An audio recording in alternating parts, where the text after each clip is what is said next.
एक ऐसा खलनायक जो 40 साल की उम्र में फिल्म इंडस्ट्री में आया। एक ऐसा विलन जो पहले ही स्किल रेस में फेल हो गया। एक ऐसा अभिनेता जो 21 साल तक सरकारी नौकरी करता रहा। ये थे खलनायकों के खलनायक जिनकी सिल्वर स्क्रीन पर इमेज ख्यारी थी। ऊपर वाला रॉन्ग हो सकता है, लेकिन डोंग कभी रॉन्ग नहीं होता। अमरीश पुरी का जन्म 22 जून 1932 को नवंशहर पंजाब में हुआ। इनके पिता का नाम लाला निहाल चंद पुरी और माता का नाम जीत कौर था। इनके 4 भाई बहन थे। बड़े भाई चमनपुरी और मदनपुरी, बड़ी बहन का नाम चंद्रकांता था और छोटे भाई हरीश पुरी। अमरीश पुरी इन 5 भाई बहनों में चौथे नंबर पर आते थे। गौरतलब है चमनपुरी और मदनपुरी पहले ही फिल्म लाइन में कार्यरत थे और मदनपुरी तो जाने माने खलनायक ही थे। अमरीश पुरी ने अपनी शुरुआती पढ़ाई पंजाब से करी और बाद में कॉलेज करने के लिए बीएम कॉलेज शिमला चले गए। पढ़ते वक्त भी उनके दिमाग में अक्सर आता था कि वो अपने बड़े भाइयों की तरह ही फिल्म इंडस्ट्री में काम करे। यही सोचते हुए ये मुंबई आए। उस वक्त इनके बड़े भाई मदनपुरी जाने माने खलनायक थे, लेकिन उन्होंने अमरीश पुरी से कहा कि तुम अपना स्ट्रगल खुद ही करोगे। अमरीश पुरी अपनी फोटोग्राफ्स लेकर कई प्रोडक्शन हाउस में गए और कहा मैं हीरो बनना चाहता हूं, लेकिन सभी ने इनकी फोटो को रिजेक्ट कर दिया और कहा आप हीरो तो बिल्कुल नहीं लगते और नहीं बन सकते हैं। और एक डायरेक्टर ने तो यहां तक भी कहा आप हीरो कभी नहीं बन सकते, लेकिन आपके चेहरे में एक खलनायक दिखाई देता है, आपको विलेन ही बनना चाहिए। इस बात ने अमरीश पुरी को अंदर से हिलाकर रख दिया और उनके सारे सपने उन्हें चूर होते दिखाई दिए। आखिरकार उन्होंने एक्टिंग से तौबा कर ली और एक्टिंग का सपना छोड़कर उन्होंने फिर से नौकरी करने का मन बना लिया। इन्हें नौकरी मिल भी गई, वो भी सरकारी। कर्मचारी राज्य बीमा निगम में इनका दाखिला हुआ और इन्होंने 21 साल तक वहां नौकरी की। इस दौरान इनका लगाव फिर से एक्टिंग की तरफ होने लगा। फिर इन्होंने शौकिया तौर पर थिएटर का काम करना शुरू किया।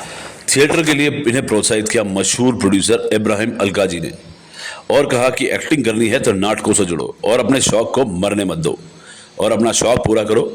और वो साल था 1961 जब रंगमंच पर एक नया कलाकार निकलकर सामने आया जिसका नाम था अमरीश पुरी।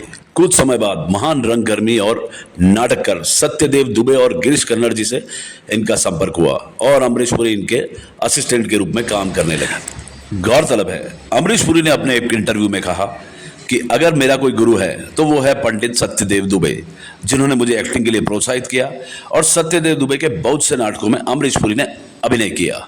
मुंबई के पृथ्वी थिएटर में भी उनके अभिनय की छाप दिखने लगी और बहुत से नाटकों में इनके काम को सराहा भी गया।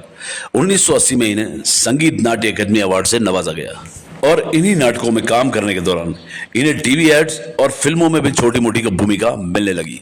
अमरीश पुरी ने 40 साल की उम्र तक फिल्मों में छोटा मोटा रोल निभाया और इनकी नौकरी इस दरमियान चालू रही। मराठी भाषा में इनकी पहली फिल्म थी शांतता कोर्ट चालू है। यह फिल्म पंडित दुबे के सानिध्य में ही बनाई गई। इस फिल्म में अमरीश पुरी ने एक अंधे गीतकार की भूमिका निभाई जो रेलवे स्टेशन पर गीत गाता है। बॉलीवुड के इन्हीं गलियारों में एक किस्सा बड़ा मशहूर है। एक नाटक मंचन के दौरान एक फिल्म डायरेक्टर ने अमरीश पुरी को स्टेज पर काम करते देखा तो अमरीश पुरी के अभिनय के कायल हो गए और उसी वक्त इस डायरेक्टर ने उन्हें फिल्म रेशमा और शेरा ऑफर कर दी। अमरीश पुरी ने इसी फिल्म से बॉलीवुड में डेब्यू किया, लेकिन अभिनय के नाम पर उन्होंने प्रेम पुजारी में पहली बार काम किया। इस फिल्म में लीड रोल में देवानंद थे। 70 के दशक में अमरीश पुरी फिल्मों में छोटे मोटे रोल निभाने लगे। इन्हें अक्सर सपोर्टिंग एक्टर्स के ही रोल मिलते थे, जैसे गुंडों के पीछे खड़े रहने वाला या कोई छोटा मोटा दूसरा रोल। ऐसे किरदारों में काम करके इनकी कोई ज्यादा पहचान नहीं हो पाई, लेकिन इनकी एक्टिंग जारी रही और अंततः 1980 में बोनी कपूर ने अपनी फिल्म हम 5 से अमरीश पुरी को बतौर मेन विलन कास्ट किया। यह फिल्म सुपर हिट रही। इस फिल्म में अमरीश पुरी ने वीर प्रताप सिंह का किरदार बखूबी निभाया। इस रोल के पश्चात ही पूरी दुनिया ने इनकी वास्तविक एक्टिंग का नजारा देखा। ये देख बुड्ढे, इसमें तुझे तेरी मौत की काली छाया नजर आएगी। सन 1982 में सुभाष घई ने अपनी फिल्म विधाता में जगावर चौधरी का रोल दिया।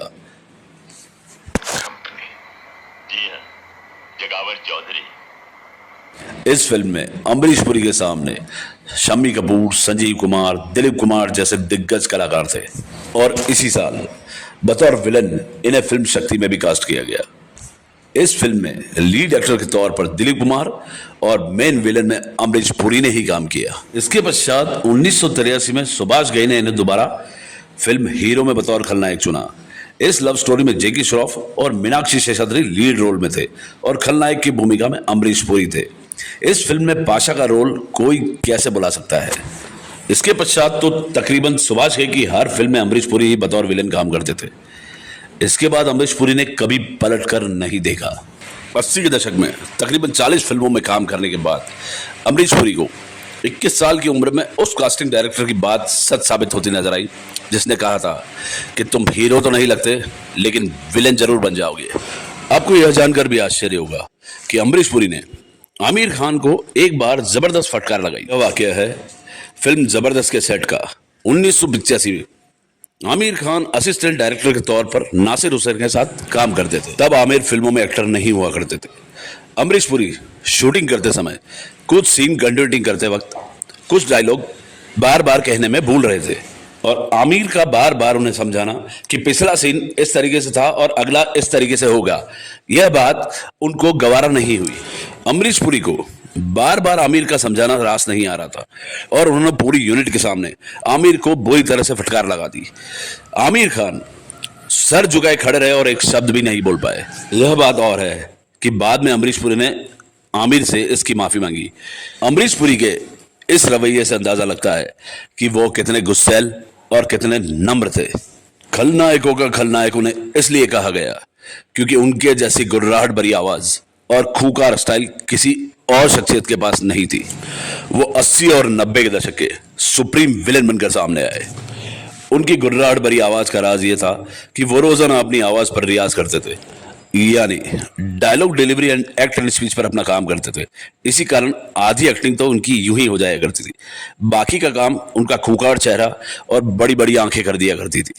1982 में बॉलीवुड के साथ साथ उन्होंने इंटरनेशनल सिनेमा यानी हॉलीवुड की तरफ भी रुख किया और वहां भी अपने अभिनय की छाप छोड़ दी।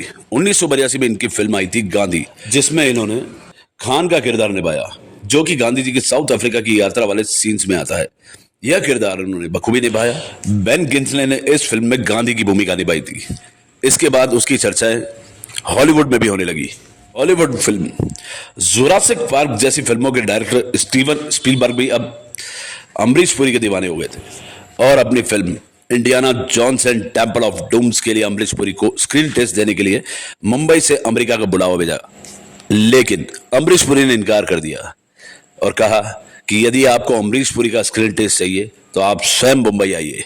स्टीवन इनकी इस बात से बहुत खुश हुए और मुंबई आकर स्क्रीन टेस्ट लिया। इसके बाद इन्हें हॉलीवुड में फिल्म मिली Indian Jones and the Temple of Doom. Amrish Puri ने इस फिल्म में मोलाराम का किरदार निभाया और इस फिल्म में इनका लुक हेड शेव कर दिखाया गया। यह लुक अमरीश पुरी को इतना पसंद आया कि उन्होंने कहा यह लुक मेरी पहचान बन जाएगा। यह लुक उन्हें इसलिए भी पसंद था क्योंकि इस लुक पर किसी भी तरह का विलेन किरदार सेट हो सकता था। यह लुक इतना खूंखार लगता था कि उन्होंने तय कर लिया कि मैं अब आगे बाल नहीं रखूंगा और हेड शेव करके ही रखूंगा। स्टीवन ने अमरीश पुरी को इस सदी के सबसे महान विलेन का नाम दिया। इसी दौर में शेखर कपूर अपनी फिल्म के लिए एक खूंखार विलेन की तलाश में थे। स्टीवन ने अमरीश पुरी का नाम सुझाया।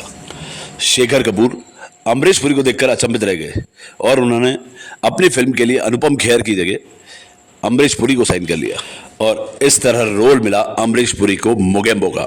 इस पर शेखर कपूर ने अमरीश पुरी से पूछा यह रोल पाकर आपको कैसा लगा, तो अमरीश पुरी बोले मोगेम्बो खुश हुआ और यहीं से अमरीश पुरी का डायलॉग मिस्टर इंडिया के लिए फिक्स हुआ, मोगेम्बो खुश हुआ। मोगेम्बो खुश हुआ और अमरीश पुरी को फिल्म मिली बतौर खलनायक मिस्टर इंडिया और आज भी खलनायक के तौर पर अमरीश पुरी को मोगेम्बो के नाम से ही जाना जाता है। और इस तरह के कई किरदार अमरीश पुरी ने निभाए, जैसे चाची 420 में किया गया कॉमेडी का सीन और दिलवाले दुल्हनिया ले जाएंगे में सिमरन के पिता के रूप में चौधरी बलदेव का रोल कोई कैसे भूल सकता है। और इसके अलावा घातक फिल्म में सनी देओल के पिता शंभूनाथ का रोल भी कभी नहीं भुलाया जा सकता। इस तरह के सभी रोल्स में अमरीश पुरी ने जान फूंक दी। 1997 में आई फिल्म विरासत में ये अनिल कपूर के साथ राजा ठाकुर के रूप में सामने आए। पहले यह रोल राजेश खन्ना पर फिल्माया जाना था, लेकिन किन्हीं कारणों से यह रोल बाद में जाकर अमरीश पुरी को मिला। अमरीश पुरी द्वारा किया गया फिल्म विरासत का यह रोल आज भी यादगार है। इसके अलावा भी कई फिल्मों में अमरीश पुरी ने काम किया, जिसमें करण अर्जुन, घायल, मिस्टर इंडिया, विरासत, राम लखन, त्रिदेव, तहलका, दामिनी, निशांत, भूमिका, मंथन आदि कई फिल्मों में इनका नाम जुड़ा है। इनके परिवार संबंधी बात करें तो इनकी पत्नी का नाम उर्मिला दिवेकर था, जिससे उन्हें 2 बच्चे हैं। बेटे का नाम राजीव और बेटी का नाम नम्रता पुरी है, और दोनों ही आज फिल्मों में स्ट्रगल कर रहे हैं। अमरीश पुरी को मेरी जंग फिल्म के लिए सन 1986 में बेस्ट सपोर्टिंग एक्टर का अवार्ड दिया गया। यह बात गौरतलब है, जिन फिल्मों में बतौर खलनायक अमरीश पुरी ने काम किया, उसमें खलनायक की परिभाषा को ही उन्होंने बदल कर रख दिया।